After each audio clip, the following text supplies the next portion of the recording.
നമസ്കാരം. 2025 ഫെബ്രുവരി മാസം ഏറ്റവും കൂടുതൽ വിറ്റഴിഞ്ഞ SUV കാറുകൾ ഏതൊക്കെയാണ് എന്നുള്ളതാണ് ഇന്നത്തെ വീഡിയോയിലൂടെ നമ്മൾ ഡിസ്കസ് ചെയ്യാൻ പോകുന്നത്. പ്രധാനമായിട്ടും ഈ വാഹനങ്ങളെ നമ്മൾ റാങ്ക് ചെയ്യുന്നത് 1 മുതൽ 10 വരെയാണ്. തീർച്ചയായിട്ടും SUV എന്ന് പറഞ്ഞിട്ടുണ്ടെങ്കിൽ അതിൻ്റേതായിട്ടുള്ള ക്യാരക്ടറിസ്റ്റിക് ഫീച്ചറുകളുണ്ട്. ഇന്ത്യയിൽ ഇറങ്ങുന്ന മിക്കവാറും എല്ലാ വാഹനങ്ങളെയും ഇപ്പോൾ മാർക്കറ്റിങ്ങിന് വേണ്ടിയിട്ട് SUV എന്നാണ് വിളിക്കുന്നത്. ഒരു SUV എന്ന് പറയുമ്പോഴത്തേക്കും അതിൻ്റേതായിട്ടുള്ള എൻജിൻ കപ്പാസിറ്റിയും അതുപോലെ തന്നെ ട്രാൻസ്മിഷൻ്റെ ഒരു മികവും ഏറ്റവും പ്രധാനമായിട്ടും ഏത് ടെറൈനിലും അത് ഓടിച്ചെന്ന് കയറാനുള്ളൊരു കപ്പാസിറ്റിയും 4x4 കേപ്പബിലിറ്റി പോലുള്ള കാര്യങ്ങളൊക്കെ വേണം, ഗ്രൗണ്ട് ക്ലിയറൻസ്, ഇതിനെല്ലാം മാറ്റി നിർത്തിയിട്ട് ഇന്ന് ഇന്ത്യയിൽ ഈവൻ അർബൻ മൈക്രോ SUV എന്ന് വിളിക്കുന്ന ഇഗ്നിസ് വരെ ഒരു കാലത്ത് മാരുതിയുടെ തന്നെ ബ്രോഷറിൽ അവർ പറഞ്ഞത് ഒരു ഹാച്ച് ബാക്ക് എന്നുള്ള രീതിക്കാണ്. തീർച്ചയായിട്ടും ഈ ടോൾ ബോയ് കോൺസെപ്റ്റിലുള്ള ഹാച്ച് ബാക്ക് വാഹനങ്ങളൊക്കെ ഇപ്പോൾ SUV എന്ന് വിളിക്കുന്നൊരു കാലഘട്ടമാണ്. ഈവൻ ഫ്രോങ്സിനെ വരെ SUV എന്നാണ് വിളിക്കുന്നത്.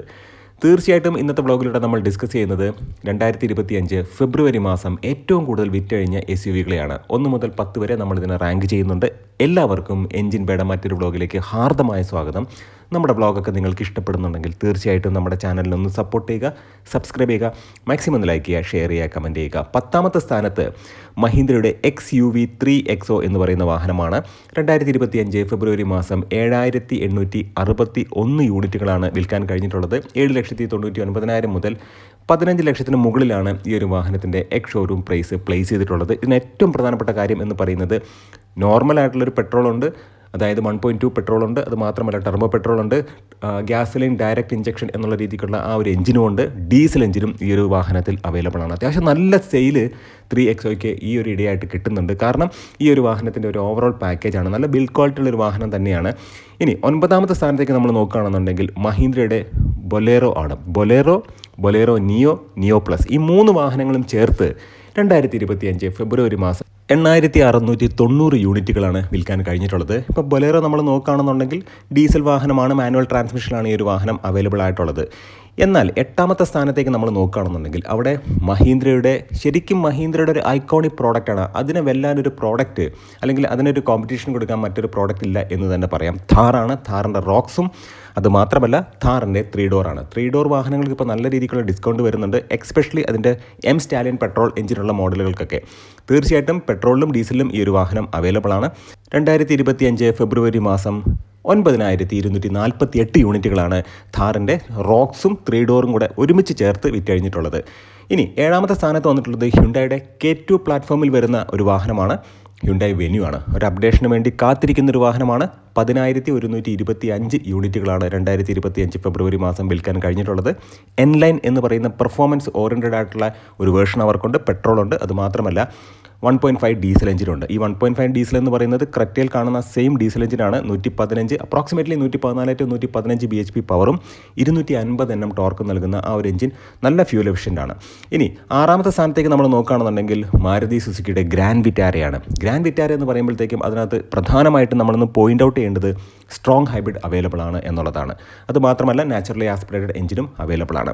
ഗ്രാൻഡ് വിറ്റാരയുടെ സെയിൽസ് ചാർട്ട് നമ്മൾ നോക്കുകയാണെന്നുണ്ടെങ്കിൽ 2025 ഫെബ്രുവരി മാസം 10,699 യൂണിറ്റുകളാണ് ഇന്ത്യൻ നിരത്തുകളിലേക്ക് വന്നിട്ടുള്ളത്. ഈ ഒരു വാഹനത്തിൻ്റെ പ്രൈസിങ് നമ്മൾ നോക്കുകയാണെന്നുണ്ടെങ്കിൽ 11,19,000 മുതൽ 20,15,000 വരെയാണ്. ഇനി 5ാമത്തെ സ്ഥാനത്തേക്ക് നമ്മൾ നോക്കുകയാണെന്നുണ്ടെങ്കിൽ സ്കോർപ്പിയോ ആണ്. ഇതിനകത്ത് സ്കോർപ്പിയോയും ഉണ്ട്, സ്കോർപ്പിയോ ക്ലാസിക്കും ഉണ്ട്. സ്കോർപ്പിയോയുടെ ഒരു റിയൽ സ്കോർപ്പിയോ എന്ന് വിളിക്കാൻ കഴിയുന്ന സ്കോർപ്പിയോ N എന്ന് പറയുന്ന ആ ഒരു വേർഷനും ഉണ്ട്. ഈ രണ്ടും കൂടി ചേർത്തിട്ട് 13,618 യൂണിറ്റുകളാണ് 2025 ഫെബ്രുവരി മാസം വിൽക്കാൻ കഴിഞ്ഞിട്ടുള്ളത്. സ്കോർപ്പിയോ ക്ലാസിക്കിലേക്ക് നോക്കുകയാണെന്നുണ്ടെങ്കിൽ ഡീസൽ മാനുവലിൽ മാത്രമാണ് ഈ ഒരു വാഹനം അവൈലബിൾ ആയിട്ടുള്ളത്. പക്ഷേ സ്കോർപ്പിയോ എന്നിലേക്ക് നോക്കുകയാണെന്നുണ്ടെങ്കിൽ ഡീസൽ ഓട്ടോമാറ്റിക് ട്രാൻസ്മിഷനും ഈ ഒരു വാഹനത്തിൽ അവൈലബിൾ ആണ്. ഇനി 4ാമത്തെ സ്ഥാനത്തേക്ക് നമ്മൾ നോക്കുകയാണെന്നുണ്ടെങ്കിൽ മൈക്രോ SUV എന്ന പദത്തിന് ഏകദേശമൊക്കെ ഒരു അർത്ഥം കൽപ്പിക്കുന്ന അല്ലെങ്കിൽ അതിനോട് ജസ്റ്റിഫൈ ചെയ്യുന്ന രൂപമുള്ള ഒരു വാഹനം തന്നെയാണ്. ടാറ്റയുടെ പഞ്ചാണ്. ഉടൻ തന്നെ അതിനൊരു ഫേസ് ലിഫ്റ്റ് തീർച്ചയായിട്ടും വരുന്നതായിരിക്കും. കുറേ കാലമായിട്ട് ഈ ഒരു വാഹനത്തിൻ്റെ ഫേസ് ലിഫ്റ്റ് വരുന്നതൊക്കെ ഇങ്ങനെ നീക്കി വെച്ച് ഇപ്പോൾ തീർച്ചയായിട്ടും നല്ല രീതിയിലുള്ള കോമ്പറ്റീഷൻ നടന്നുകൊണ്ടിരിക്കുകയാണ്. അതുകൊണ്ട് തന്നെ ടാറ്റ പഞ്ച് എന്ന് പറയുന്ന വാഹനം നല്ല രീതിക്കൊരു അപ്ഡേഷനോട് കൂടി ഇന്ത്യൻ മാർക്കറ്റിലേക്ക് വരും. ടാറ്റയിൽ ഇങ്ങനെ ഇരുന്നിട്ടൊന്നും കാര്യമില്ല, കാരണം നല്ല കോമ്പറ്റീഷൻ നല്ല രീതിയിൽ മറ്റുള്ള വാഹന നിർമ്മാണ കമ്പനികളിൽ നിന്നും വരുന്നുണ്ട്. 2025 ഫെബ്രുവരി മാസത്തിൽ 14,559 യൂണിറ്റുകളാണ് പെട്രോൾ, CNG അതുമാത്രമല്ല ഇലക്ട്രിക്, ഈ 3 വേർഷനും കൂടെ ഉൾപ്പെടെയാണ് ഈ ടോട്ടൽ നമ്പർ. 14,559 യൂണിറ്റുകൾ 2025 ഫെബ്രുവരി മാസം അവർക്ക് വിൽക്കാൻ കഴിഞ്ഞു. അതുകൊണ്ട് തന്നെ 4ാം സ്ഥാനത്തേക്ക് പഞ്ച് ഈ ലിസ്റ്റിൽ വന്നിരിക്കുകയാണ്. അതുമാത്രമല്ല 3ാം സ്ഥാനം നമ്മൾ നോക്കുകയാണെന്നുണ്ടെങ്കിൽ ടാറ്റയുടെ നല്ലൊരു വാഹനമാണ്. ടാറ്റയ്ക്കൊരു ശരിക്കും പറഞ്ഞിട്ടുണ്ടെങ്കിൽ ടാറ്റ ടിയാഗോയ്ക്ക് ശേഷം ടാറ്റയുടെ വാഹനങ്ങൾക്ക് നല്ലൊരു ജനപ്രിയമായ രീതിയിലേക്ക് ആ കാര്യങ്ങൾ കൊണ്ടുവരാനായിട്ട് ഈ ഒരു വാഹനത്തിന് കഴിഞ്ഞു. നെക്സോണാണ്. പെട്രോളിലും ഡീസലിലും അതുമാത്രമല്ല CNGയിലും ഇനി ഇലക്ട്രിക്കലും ഈ 4 അവതാരത്തിലും ഈ ഒരു വാഹനം അവൈലബിൾ ആണ്. 15,349 യൂണിറ്റുകളാണ് 2025 ഫെബ്രുവരി മാസം വിൽക്കാൻ കഴിഞ്ഞത്. ഇതെല്ലാം കൂടെ ചേർത്തിട്ടാണ് പെട്രോൾ, ഡീസൽ, അതുമാത്രമല്ല CNG, ഇലക്ട്രിക് ഇതെല്ലാം കൂടെ ചേർത്തിട്ട് 15,349 യൂണിറ്റുകൾ 2025 ഫെബ്രുവരി മാസം വിൽക്കാൻ കഴിഞ്ഞിട്ടുണ്ട്.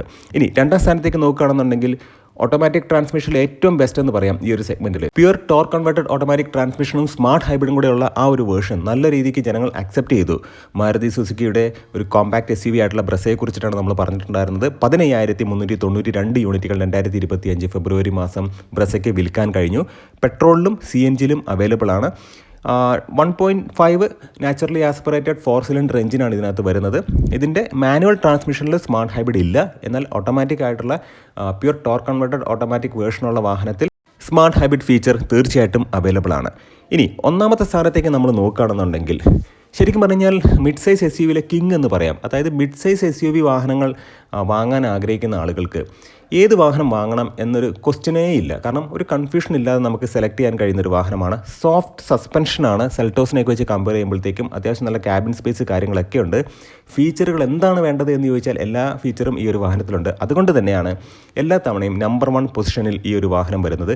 ക്രെറ്റയാണ്, ഹ്യുണ്ടായുടെ ക്രെറ്റയുടെ N-Line എന്ന് പറയുന്ന ഒരു പെർഫോമൻസ് ഓറിയൻറ്റഡ് വേർഷനുണ്ട്. പെട്രോളുണ്ട്, ഡീസലുണ്ട്. ഈ ഡീസൽ എഞ്ചിൻ തന്നെയാണ് വെന്യൂലും സോണറ്റിലും ഒക്കെ വരുന്നത്. തീർച്ചയായിട്ടും നമ്മൾ നോക്കുകയാണെന്നുണ്ടെങ്കിൽ ഇപ്പോൾ ഇലക്ട്രിക് വാഹനവും അവൈലബിൾ ആണ്. പക്ഷേ അതിനകത്ത് NFC ബാറ്ററിയാണ്. ഇന്ത്യൻ സാഹചര്യത്തിൽ LFP ബാറ്ററിയാണ് കുറച്ചും കൂടെ നല്ലത്. എന്നാൽ പോലും ഇതെല്ലാം കൂടെ ചേർത്തിട്ട് 16,317 യൂണിറ്റുകളാണ് 2025 ഫെബ്രുവരി മാസം വിൽക്കാൻ കഴിഞ്ഞത്. അതുകൊണ്ട് തന്നെയാണ് ഇത്രയും വലിയൊരു വാഹനം, അതായത് 11,11,000 മുതൽ 20,42,000 വരെ ആ ഒരു പ്രൈസ് ബ്രാക്കറ്റിൽ നിൽക്കുന്ന പെട്രോൾ വേർഷൻ വാഹനമാണ്. അപ്പോൾ ആ ഒരു വാഹനത്തിന് വരെ ഇത്രയധികം സെയിൽ ലഭിച്ചു എന്നുള്ളത് ആ ഒരു വാഹനത്തിൻ്റെ ശരിക്കും പറഞ്ഞിട്ടുണ്ടെങ്കിൽ ഒരു വാല്യൂ ഫോർ മണി പെർസെപ്ഷനിൽ നമ്മൾ നോക്കുകയാണെന്നുണ്ടെങ്കിൽ ജനങ്ങൾ അക്സെപ്റ്റ് ചെയ്തു എന്നുള്ള രീതിക്ക് നമുക്ക് തീർച്ചയായിട്ടും കാണാം. അതുകൊണ്ട് തന്നെ 2025 ഫെബ്രുവരി മാസം ഏറ്റവും കൂടുതൽ വിറ്റഴിഞ്ഞ വാഹനം അല്ലെങ്കിൽ SUV വാഹനം എന്ന് ചോദിച്ചാൽ അത് ക്രെറ്റ തന്നെയാണ്. പക്ഷേ ഫ്രോങ്സ് എന്ന് പറയുന്ന ഒരു വാഹനത്തെ നമുക്ക് ഒരിക്കലും ഒരു SUV ആയിട്ടൊന്നും കണക്കാക്കാൻ കഴിയില്ല. അതൊരു ക്രോസ് ഓവർ രീതിക്കുള്ളൊരു വാഹനം തന്നെയാണ്. ഫ്രോങ്സിൻ്റെ ഒരു കണക്കെടുത്ത് നോക്കുകയാണെന്നുണ്ടെങ്കിൽ 2025 ഫെബ്രുവരി മാസം 21,461 യൂണിറ്റുകൾ വിറ്റഴിഞ്ഞിട്ടുണ്ട്. അത് CNGയിലും പെട്രോളിലും ടർബോ പെട്രോളിലൊക്കെ അവൈലബിൾ ആണ്. 7,51,000 മുതൽ 13 ലക്ഷം വരെയാണ് അതിൻ്റെ ഒരു എക്സ്ഷോറൂം പ്രൈസ് പ്ലേസ് ചെയ്തിട്ടുള്ളത്. എന്നാലും നമ്പർ 1 പൊസിഷനിൽ വന്നിട്ടുള്ള SUV എന്ന് വിളിക്കാൻ കഴിയുന്ന വാഹനം ക്രെറ്റ തന്നെയാണ്. തീർച്ചയായിട്ടും ഈ ഒരു വ്ളോഗ് ഇഷ്ടപ്പെട്ടു എന്ന് വിചാരിക്കുന്നു. നല്ല നല്ല കോണ്ടന്റുകളായിട്ട് നമുക്ക് വീണ്ടും കാണാം. നിങ്ങളുടെ സ്നേഹത്തിനും സപ്പോർട്ടിനും ഒരിക്കൽ കൂടെ നന്ദി. നമസ്കാരം.